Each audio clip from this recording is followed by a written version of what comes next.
Namaku Shiva, mahasiswa tingkat akhir di salah satu universitas swasta di kota Yogyakarta. Skripsi membuatku hampir gila. Dibimbing oleh dosen yang menuntut sempurna, membuat semangatku kian luruh. Untuk menghilangkan kepenatan, aku memutuskan untuk rehat sejenak dari kampus. Aku punya kekasih, Rehan namanya. Kami menjalin hubungan baru 3 bulan berjalan. Saat itu, aku tanpa sengaja bertemu dengannya lewat sosial media. Aku yang saat itu memang sedang butuh perhatian, menerima pernyataan Chesnaya dengan senang hati. Hingga suatu siang, aku menerima telepon dari orang yang tak dikenal. Halo. Sapaku saat mengangkat telepon dari nomor yang tidak dikenal itu. Bisa bicara dengan Mbak Shiva? Tanya perempuan di seberang sana. Saya sendiri, ada yang bisa dibantu, sahutku kemudian. Oh. Maaf mau tanya, apa hubungan Mbak Shiva dengan Rehan? Celetuknya tanpa basa-basi. Maaf, kenapa ya? Mbak tanya-tanya begitu? Emangnya Mbak siapanya Mas Rehan? Protesku dengan nada suara agak tinggi karena kesal. Kamu pacarnya Rehan, kan? Tanpa menjawab pertanyaanku, perempuan itu malah balik bertanya. Kalau iya, memang kenapa? Sungutku karena emosi. Oh, sudah berapa lama kalian pacaran? Tanyanya lagi. 3 bulan, jawabku ketus. Sebenarnya dalam hati merasa risih dengan pertanyaan yang bersifat pribadi, tapi tak apalah kulayani apa mau perempuan itu. 3 bulan, ya, sahutnya. Masih bisa kudengar dia tertawa. Entah apa yang lucu dari jawabanku itu. Kalau aku sudah jadi pacarnya 7 tahun, sambungnya lagi dengan nada sedikit angkuh. Dai. Lidah ini keluh untuk sekedar bertanya. Apa yang aku dengar barusan? Perempuan ini menyebut kalau dia dengan Mas Rehan sudah menjalin hubungan selama 7 tahun. Kutari nafas panjang dan kuhembuskan perlahan. Sejenak suasana menjadi hening. Hingga akhirnya kuberanikan diri bertanya padanya. Maaf, Mbak tidak sedang bercandakan, ucapku penuh penekanan. Buat apa aku bercanda? Asal kamu tahu saja sebenarnya, aku dan Rehan juga sudah mulai merencanakan pertunangan. Tapi, sepertinya harus aku pikirkan lagi setelah tahu semua ini. Terangnya panjang lebar, pikiranku masih memihak Mas Rehan. Mana mungkin dia tega membohongiku? Mungkin saja perempuan ini dari masa lalu Mas Rehan, dan belum bisa move on darinya. Aku harus berpikir positif, kalau perempuan ini hanya ingin menghancurkan hubunganku saja. Kalau kamu masih tidak percaya, bagaimana kalau kita bertemu secara langsung? Agar semuanya jelas. Kamu tak usah takut, aku tak akan melakukan hal di luar batas, serunya padaku. Baiklah. Tapi bukan hari ini. Mungkin lusa aku baru bisa bertemu denganmu. Kusanggupi ajakannya itu. Agar aku tahu sebenarnya hubungan mereka sudah sampai mana. Kalaupun aku harus mundur, ya aku akan mundur. Oke. Kabari aku saja di nomor ini kalau sudah ada waktu. Ucapnya lalu mematikan telepon. 2 hari kemudian, seperti janjiku pada perempuan itu, akhirnya aku menemuinya di sebuah kafe yang tak jauh dari kampusku. Saat aku tiba di kafe, ternyata perempuan itu sudah datang lebih dulu. Shiva, bukan? Sapanya seraya tangannya diarahkan kepadaku untuk berjabat tangan. YK. Maaf dengan Mbak siapa? Tanyaku. Kulurkan tanganku untuk menerima jabatan tangannya. Shena, ucapnya sambil mempersilahkanku duduk. Sebelum pembicaraan serius dimulai, kami terlebih dahulu memesan makanan dan minuman. Oke. Sekarang aku tanya, betulan kamu pacaran dengan Rehan? Tanyanya membuka obrolan. Iya, benar. Kami memang pacaran, tapi sumpah aku tidak tahu kalau Mas Rehan sudah punya pacar. Karena kepadaku dia mengaku masih sendiri. Ucapku dengan kepala tertunduk penuh penyesalan. Aku tidak mau nantinya dicap sebagai perebut kekasih orang alias pelakor. Karena memang kenyataannya, Mas Rehan tidak mengatakan kalau dia sudah punya pacar dan akan merencanakan pertunangan. Sudah, santai saja. Aku kemari bukan untuk melabrak atau menyalahkanmu. Aku hanya ingin memastikan saja kalau benar Rehan itu bukan orang yang setia, ucap Shena. Kudengar helaan nafas panjang ketika ia selesai berkata demikian. Sebenarnya sudah lama aku ingin putus dari Rehan. Tapi keluarga besarku terlanjur jatuh hati padanya. Sehingga sulit meyakinkan keluargaku kalau Rehan itu pembohong. Imbuhnya lagi tertunduk lesu. Kenapa, Mbak? Bukankah kemarin bilang kalau kalian mau bertunangan? Sahutku sedikit terkejut. Sesekali kucuri pandangan pada perempuan yang kini duduk bersebelahan denganku. Dapat kutangkap ada beban berat yang sedang dia pikul. Sebenarnya siapa Mas Rehan? Karena memang baru kenal dan hanya lewat sosial media, aku belum tahu betul seluk-beluknya. Bodohnya aku yang tidak mencari tahu terlebih dahulu latar belakangnya. Aku dan Mas Rehan memang sudah beberapa kali bertemu, dan menjadi lebih intens ketika kami sudah menjalin hubungan. Tetapi, bukan serta-merta itu membuatku tahu latar belakangnya. Mungkin, lewat Shena ini sedikit banyak aku bisa mencari tahu informasi tentangnya. Mbak. Tegurku ketika aku melihat Shena melamun.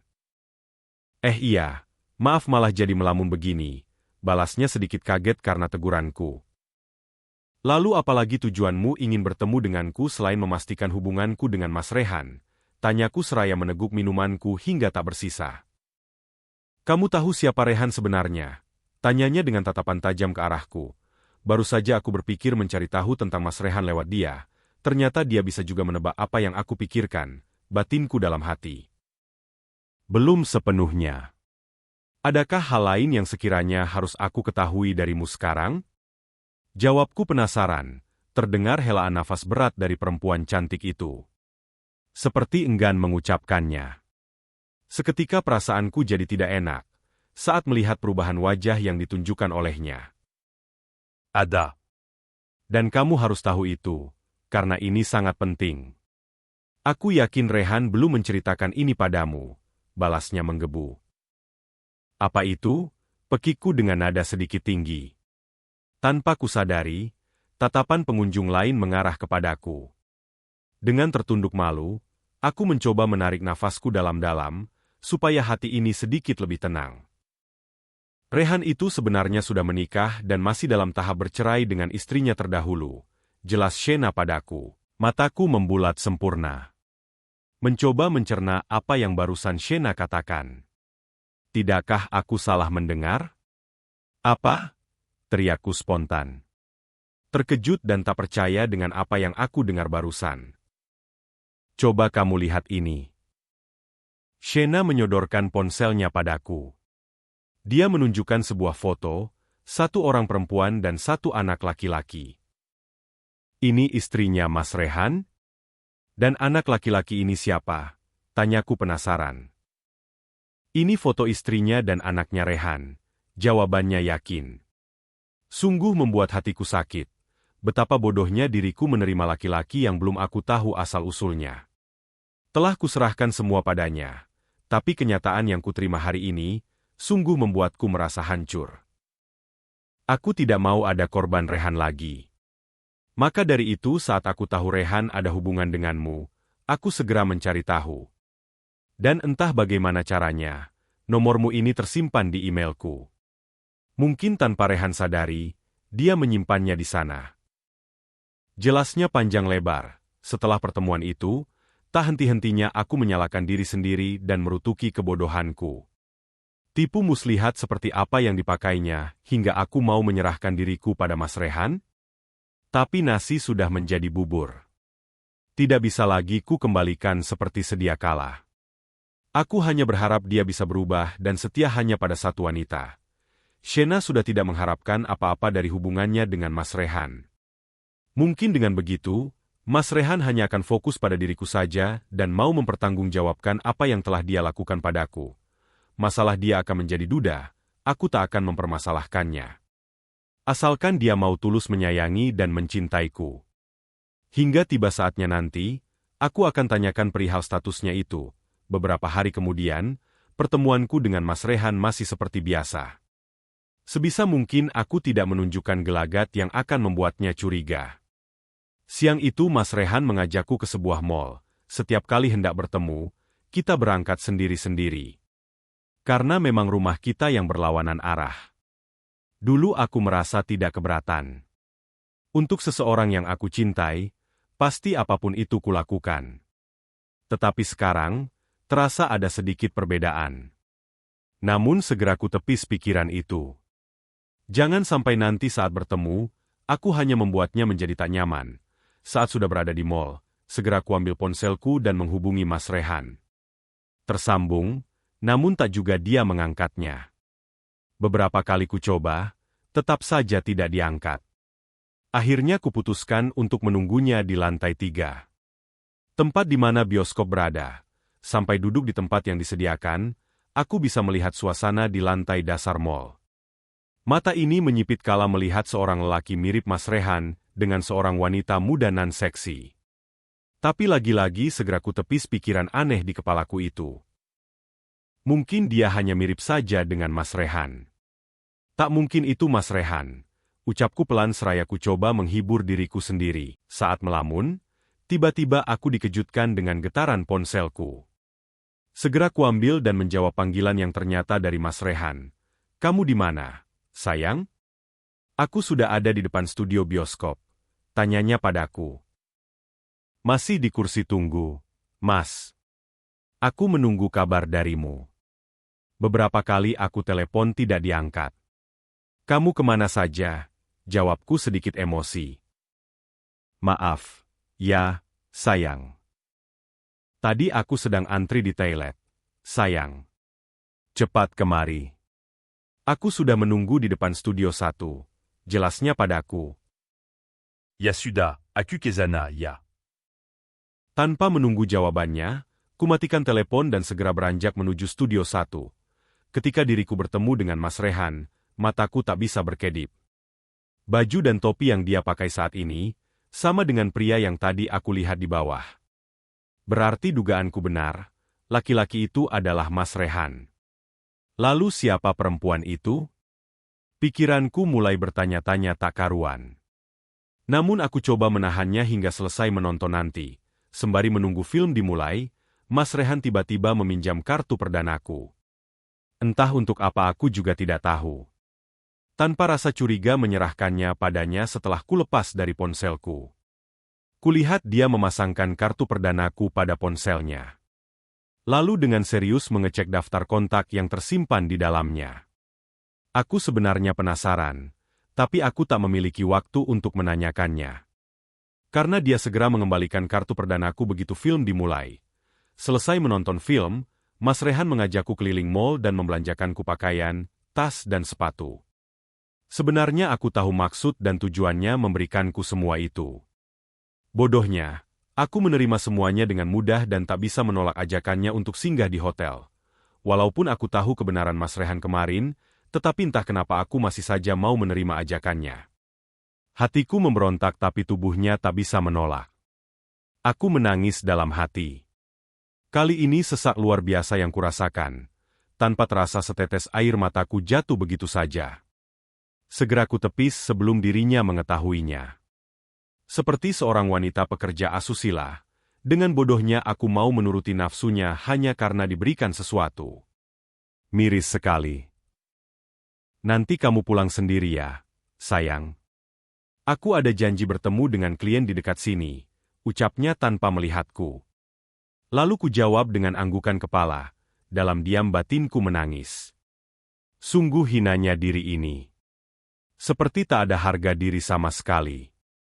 Maafkan hamba MU yang hina ini, ya Allah. Dalam hati, aku berkata bahwa ini terakhir kali aku melakukan dosa besar ini. Maafkan aku ibu. Maafkan aku ayah. Hingga 10 menit ku tunggu, belum ada jawaban dari Lala. Akhirnya kuputuskan untuk langsung berangkat ke kampus. Mana tahu nanti dia sudah di kampus saat aku sampai. Karena dia kos di dekat kampus, setelah setengah jam perjalanan dari rumah menuju kampus, akhirnya sampai juga. Bergegas kuparkirkan motor metikku dan langsung menuju ke depan kantor jurusanku. Dan benar saja dugaanku, Dari kejauhan sudah kulihat Lala bersama teman-teman yang lain sedang menunggu giliran untuk bimbingan skripsi. Lala, kok aku kirim pesan tidak dibaca sih? Sungutku kesal saat bertemu dengannya. Baru juga datang, sudah marah-marah tak karuan. Protesnya padaku. Bibirku langsung mengerucut mendengar ucapannya. Tumben kamu berangkat ke kampus? Biasanya juga hanya sibuk dengan pacarmu. Sindirannya berhasil membuat mukaku memerah. Apa sih kamu? Lah? Siapa juga yang pacaran terus? Elaku sambil berlalu ke meja dosen pembimbingku yang kebetulan kosong. Kuhembuskan nafas perlahan. Tak bisa dipungkiri, setelah beberapa bulan tidak ke kampus, ada perasaan tegang dan gugup ketika akan menghadap pada dosen. Ini pertama kalinya aku bertemu dosen pembimbingku setelah setengah tahun aku memutuskan untuk cuti. Semoga semuanya berjalan sesuai rencana. Selesai bimbingan, ku manfaatkan untuk temu kangen dengan Lala. Memang selama aku jarang ke kampus, kita juga jadi jarang bertemu.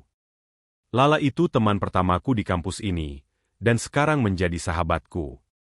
Tapi untuk masalahku dengan Mas Rehan belum berani aku ceritakan padanya. Aku takut dia akan menjauhiku nantinya.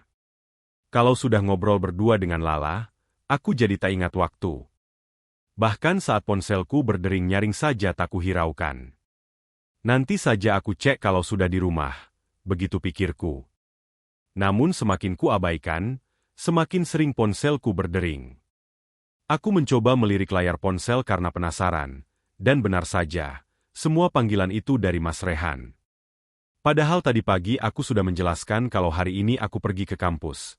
Merasa tak tenang, kuambil ponselku untuk memberi kabar padanya. Namun mataku membulat sempurna begitu melihat jumlah panggilan yang ia buat. Ada 50 kali panggilan tak terjawab dan puluhan pesan darinya. Sayang, sudah pulang belum? Pesan pertama, masih di kampus, ya? Mas telepon kok tak diangkat? Kirimnya lagi. Angkat teleponku. Dan masih banyak lagi pesan darinya, yang berisi makian dan juga ancaman. Dadaku bergemuruh hebat. Kenapa isi pesannya jadi begini? Setahuku Mas Rehan bukan orang yang seperti itu. Lalu segera ku balas pesannya itu. Maaf, Mas. Tadi bimbingan dosennya agak lama. Dan aku tak mendengar telepon darimu. Ponselku aku heningkan. Bunyi pesanku padanya. Bohong. Pasti sekarang kamu sedang bersama laki-laki lain kan? Balasan pesan darinya. Apaan sih, Mas? Aku tuh capek mikir skripsi. Malah kamu tuduh yang aneh-aneh. Emosiku tak tertahan saat diri ini dituduh sedang berselingkuh. Oke, kalau kamu tak melakukan apa yang aku tuduhkan, kita ketemuan sekarang di kafe biasa. Sekarang, perintahnya penuh penekanan, tanpa membalas pesannya. Aku dengan berat hati berpamitan pada Lala. Dengan berbohong kukatakan padanya bahwa aku harus pulang karena ada acara di rumah. Sepanjang perjalanan ke kafe, pikiranku tak menentu. Ancaman Mas Rehan sangat membebaniku. Apalagi saat dia menyinggung soal fotoku yang akan dia sebar di sosial media jika aku tak menuruti perkataannya. Inikah sifat asli Mas Rehan? Apa yang jadi keinginannya harus segera terpenuhi? Syifa. Syifa, kenal dari mana kamu laki-laki seperti itu? Makiku pada diri sendiri. Aku jadi takut kalau ancamannya itu ia lakukan betulan. Mengingat dia pandai sekali mengedit foto atau video. Jangan sampai dia melakukan hal-hal aneh yang bisa merugikanku. Aku masih ingin menyelesaikan kuliahku. Apa-apaan sih, Mas? Pakai ancam-ancam segala. Protesku saat baru saja tiba di kafe. Maaf, sayang. Aku hilaf karena kamu kukirimi pesan dan telepon puluhan kali tidak diangkat. Mas kan takut kamu sudah mempunyai kekasih lain. Jawabnya membela diri. Aduh Mas. Mas. Kugelengkan kepala tanda tak mengerti jalan pikirannya. Kan, tadi pagi sudah aku bilang, kalau aku mau ke kampus untuk bimbingan skripsi, jawabku kesal. Iya, aku minta maaf. Senyuman tersungging di bibirnya. Terus ancaman tadi itu apa maksudnya? Tanyaku lagi. Rasa penasaran masih saja menyelimuti hatiku. Seperti masih ada yang janggal dengan sikapnya kali ini. En camant itu hanya akal-akalanku saja, Dek. Maaf, ya? Balasnya sambil tersenyum lebar hingga memperlihatkan barisan giginya yang rapi. Aku tak suka kalau begitu. Kulipat kedua tangan di depan dada, tanda aku sedang protes. Oke, sayang. Sekarang kita makan dulu, ya? Habis itu kita pergi, ucapnya. Tangannya menyentuh tanganku lembut. Saat sedang makan, tiba-tiba ponsel Mas Rehan berdering. Tanpa sengaja kulihat ada nama Rina di layar ponselnya. Seakan menyadari tatapanku, Mas Rehan segera memasukkan ponselnya ke dalam kantong celananya. Rina siapa, Mas? Tanyaku penasaran. Biasa klien. Sudah ah. Kita lanjut makan saja ya. Elaknya dengan pura-pura tenang, namun aku tak mau percaya begitu saja. Lalu kupaksa Mas Rehan untuk memberikan ponselnya padaku. Awalnya dia menolak, tapi setelah aku mengancam akan putus darinya, akhirnya dia dengan ragu memberikan ponselnya padaku. Ponsel masih berdering. Dan nama Rina masih terpampang nyata di layarnya. Kuangkat panggilan tersebut untuk memastikan siapa Rina tersebut. Dan aku seketika aku terkejut saat mendengar suara anak kecil dari seberang telepon. Papa.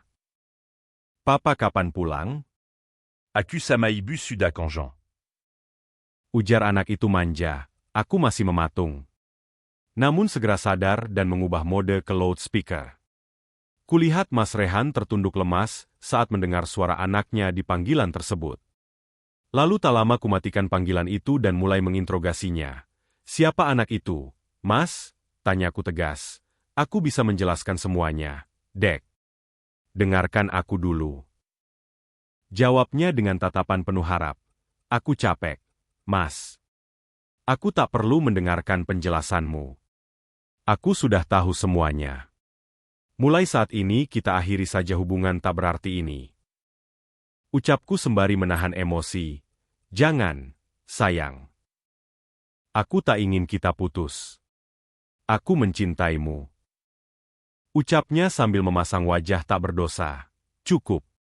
Aku tak ingin mendengar apapun dari mulut busukmu itu. Terima kasih atas semuanya. Tapi maaf aku harus pergi.